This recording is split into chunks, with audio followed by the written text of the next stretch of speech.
Bill Shankly, the man whose vision reshaped Liverpool Football Club.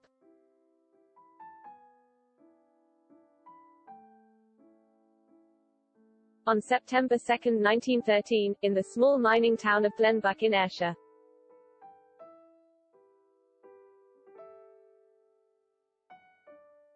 a boy who would become a legend was born. He was one of 10 children and his name, Bill Shankly, now echoes in eternity.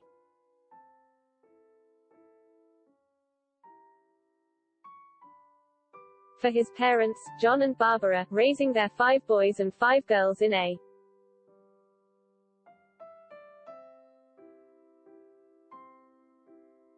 small cottage would have been an uphill struggle in which success relied on every member of the family doing their part.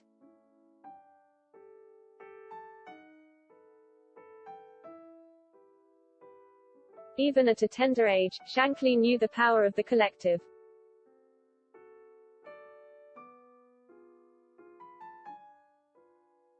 Traces of his formative years can be found in his many quotes and witticisms.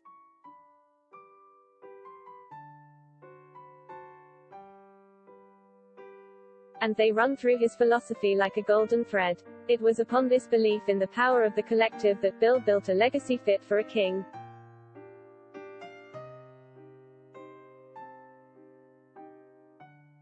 Shankly knew what it took to be successful in life as much as in sport.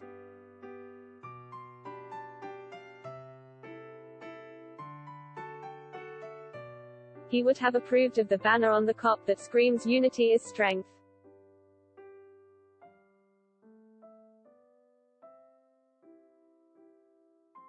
But he was also driven by a desire to be the best amongst his peers, in all aspects of his life.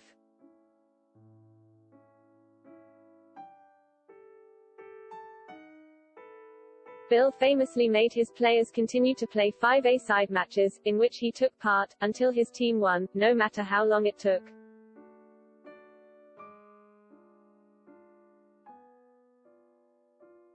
He once said of his time in military service, "If you and I were mopping the floors, I would want my floor to be cleaner than yours."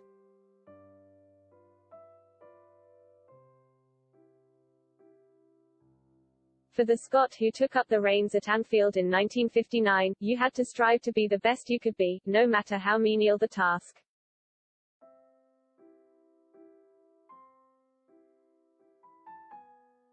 People could only be successful in a family, a community or in a team, if every member fulfilled their role to the best of their ability.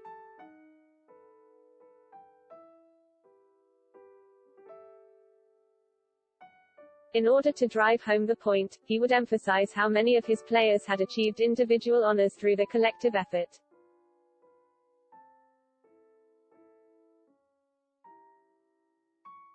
Shankly never forgot his roots. He was once asked whether he felt under pressure before a cup final.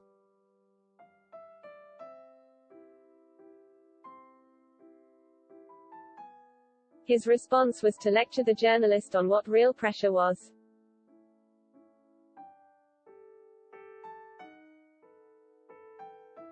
Pressure is working down the pit. Pressure is having no work at all. Pressure is trying to escape relegation on 50 shillings a week.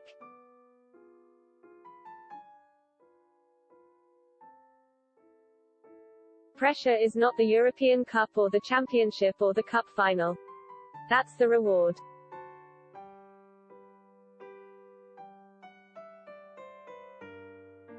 The club Shankly took over in 1959 had just been eliminated from the FA Cup by Worcester City.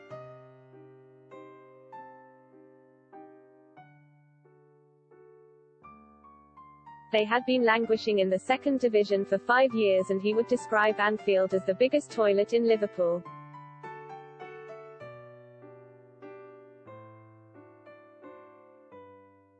However, he immediately saw a community that was as fiercely loyal, passionate and witty as he was.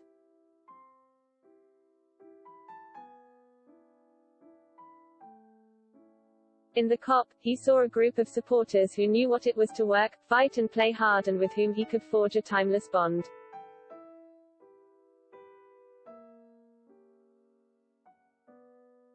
Liverpool have a crowd of followers which rank with the greatest in the game.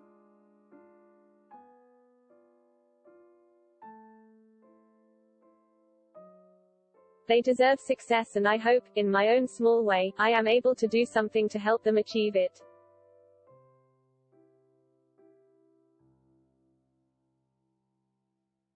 I make no promises except that from the moment I take over I shall put everything into the job I so willingly undertake.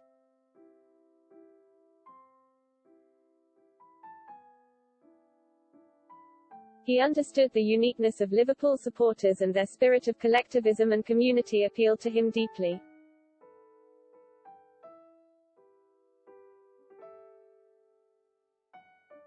Take this quote for example.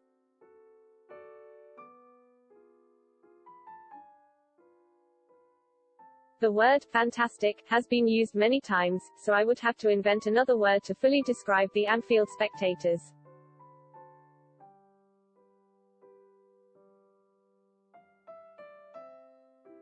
It is more than fanaticism, it's a religion.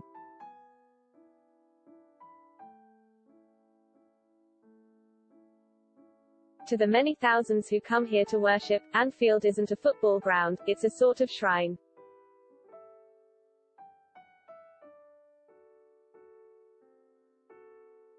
These people are not simply fans, they're more like members of one extended family.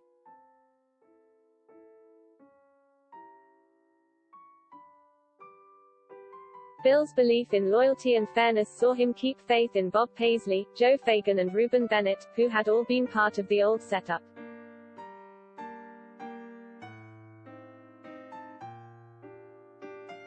They would become the cornerstone of the famous boot room cabal that would successfully plot the conquest of Europe.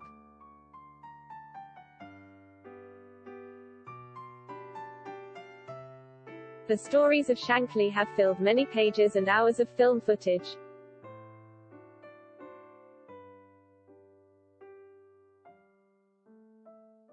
His talent for spotting a player, his charismatic style and his ability to articulate deeply complex thoughts and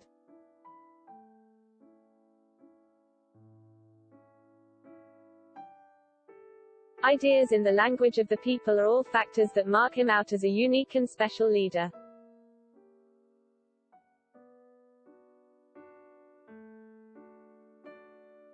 His ideas and wisdom are legion, and each communicated with a specific purpose in mind.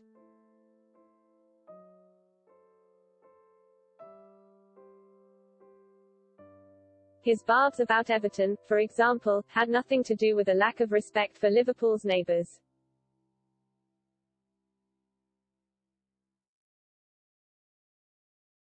Instead, they were intended to puncture what he believed was an inferiority complex suffered by his own players.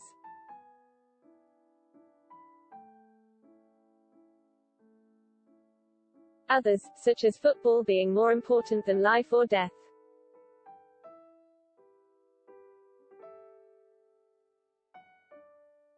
Or about socialism being the only way to be successful in football and life, have all passed into folklore.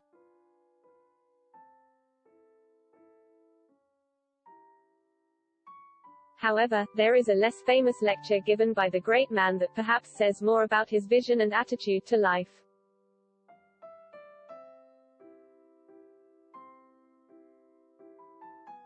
People and purpose than all the others.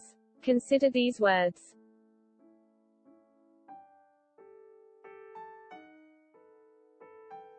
If I became a bin man tomorrow, I'd be the greatest bin man who ever lived.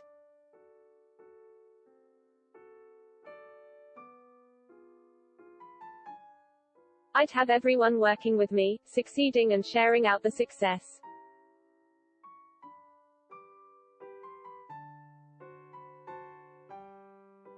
I'd make sure they were paid a decent wage with the best bonuses and that we all worked hard to achieve our goals.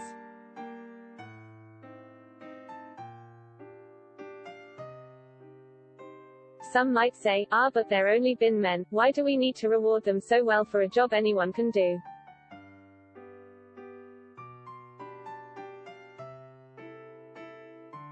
But I'd ask them why they believe they are more important than a bin man.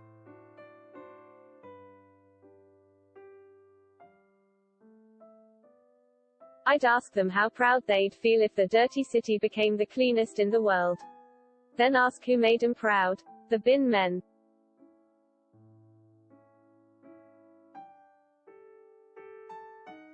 TH's words are about the nobility of labor, commitment to service, and a desire to be the best no matter what your job is.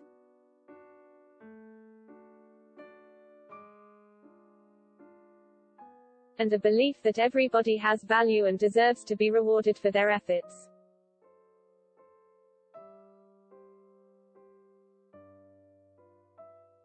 This is the vision that pulled Liverpool Football Club, its players and supporters together and drove them to greatness.